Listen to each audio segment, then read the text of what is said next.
Sebelum kita belajar, mari kita berdoa menurut agama dan kepercayaan kalian masing-masing. Berdoa dipersilahkan.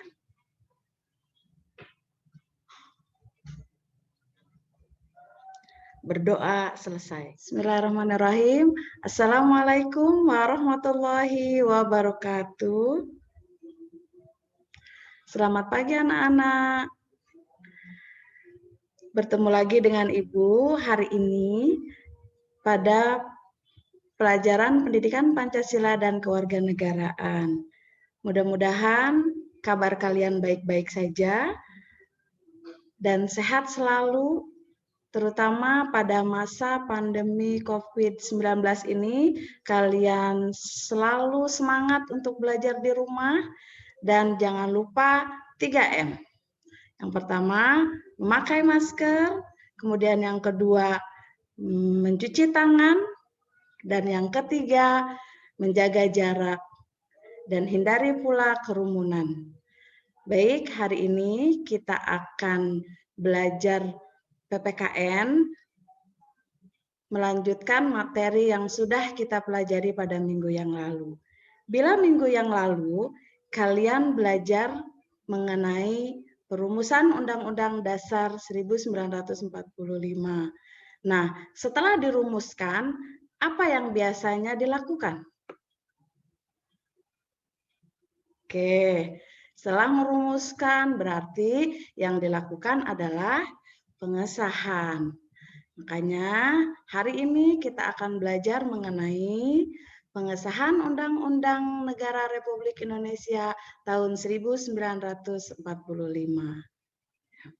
Baik, tujuan dari pembelajaran materi ini yaitu di mana melalui media pembelajaran interaktif yang berbasis PowerPoint, peserta didik mampu menjabarkan proses pengesahan Undang-Undang Dasar Negara Republik Indonesia tahun 1945 dengan mengembangkan nilai karakter, berpikir kritis, nasionalis, kreatif, kerjasama, dan integritas. Baik, materi hari ini akan Ibu jelaskan berkaitan dengan pengesahan Undang-Undang Dasar 1945. Tentunya ini berkaitan erat dengan lembaga yang merumuskan Undang-Undang Dasar 1945. Lembaga apa yang merumuskan Undang-Undang Dasar 1945? Oke, yaitu lembaga BPUPKI. BPUPKI atau Badan Penyelidik Usaha Persiapan Kemerdekaan Indonesia dibubarkan pada tanggal 7 Agustus 1945, yang kemudian dibentuklah PPKI atau Panitia Persiapan Kemerdekaan Indonesia.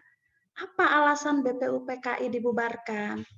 Alasan BPUPKI dibubarkan karena BPUPKI telah menyelesaikan tugas dan tanggung jawabnya dalam menyelidiki usaha-usaha yang diperlukan dalam rangka Indonesia merdeka. Selanjutnya, tugas PPKI itu sendiri yaitu meresmikan dan menetapkan pembukaan Undang-Undang Dasar 1945, salah satunya. Dan kemudian untuk lebih rincinya tugas dari PPKI itu sendiri yaitu mempersiapkan kemerdekaan Indonesia. Selanjutnya, dalam sidang PPKI yang pertama, ini sudah diputuskan, di mana sidang PPKI yang pertama yaitu pada tanggal 18 Agustus 1945, sehari setelah Indonesia merdeka. Di sini dihasilkan keputusan sidang yaitu 3 poin. Yang pertama, mengesahkan Undang-Undang Dasar 1945. Kemudian yang kedua, menetapkan Insinyur Soekarno sebagai Presiden dan Dr. Andes Muhammad Hatta sebagai Wakil Presiden Republik Indonesia. Dan yang ketiga, membentuk Komite Nasional Indonesia Pusat atau yang disingkat dengan KNIP. Selanjutnya, sistematis Undang-Undang Dasar 1945. Untuk sistematis Undang-Undang Dasar 1945 ini Sebelum perubahan, di mana yang pertama terdiri dari pembukaan ini terdiri dari 4 alinea, kemudian yang kedua batang tubuh, di mana batang tubuh ini terdiri dari 16 bab, 37 pasal, 4 pasal aturan peralihan dan 2 pasal aturan tambahan, kemudian yang ketiga penjelasan, terdiri dari penjelasan umum dan penjelasan pasal-pasal. Sedangkan sistematis Undang-Undang Dasar 1945 sesudah perubahan, yaitu pembukaan terdiri dari 4 alinea, kemudian yang kedua pasal-pasal yang terdiri dari 21 bab, 37 pasal, 3 pasal aturan peralihan, dan 2 ayat aturan tambahan. Selanjutnya, perubahan rumusan pembukaan Undang-Undang Naskah Piagam Jakarta dan rancangan batang tubuh Undang-Undang hasil sidang kedua dari BPUPKI. Yang pertama, di mana kata mukodimah pada rancangan Undang-Undang Dasar Rancangan Piagam Jakarta itu diganti dengan kata pembukaan. Kemudian yang kedua, sila pertama pada naskah Piagam Jakarta yang berbunyi ketuhanan dengan kewajiban menjalankan syariat Islam bagi pemeluk-pemeluknya, kemudian diganti dengan rumusan ketuhanan yang Maha Esa.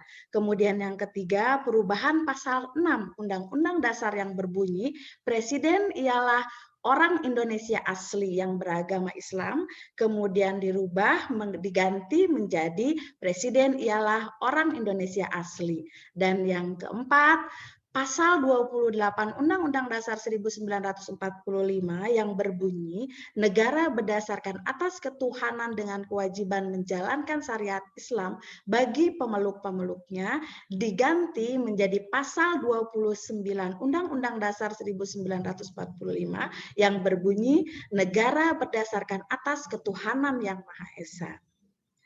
Itulah materi kita hari ini.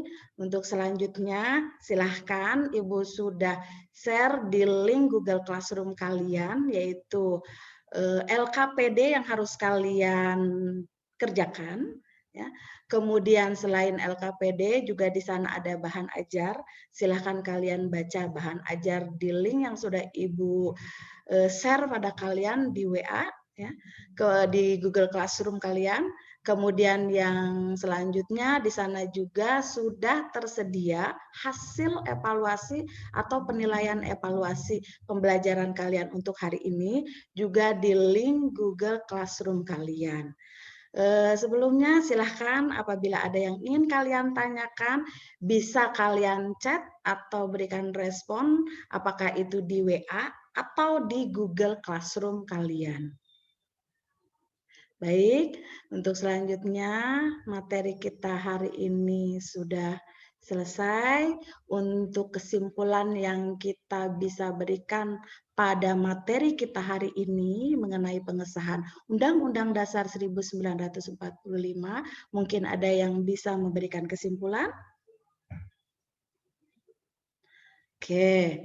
Baik, kesimpulan kita pada materi pengesahan Undang-Undang Dasar 1945 bahwa Undang-Undang Dasar 1945 itu merupakan dasar hukum bagi kita sebagai bangsa Indonesia, di mana hukum tersebut merupakan aturan yang harus kita jalani, terutama kita sebagai masyarakat Indonesia. Karena kalau tidak ada hukum yang ada di Indonesia, atau di negara kita, tentunya kehidupan kita akan kacau balau. Kehidupan kita tidak akan teratur. Kehidupan kita tidak akan tertib. Dan kehidupan kita tidak akan tenang.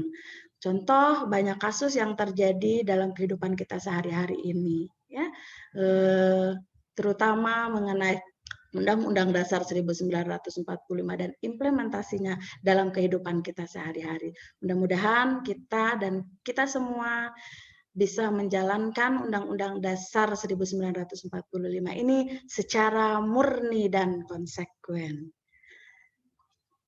Sekian dari Ibu materi kita hari ini, dan sebelum kita mengakhiri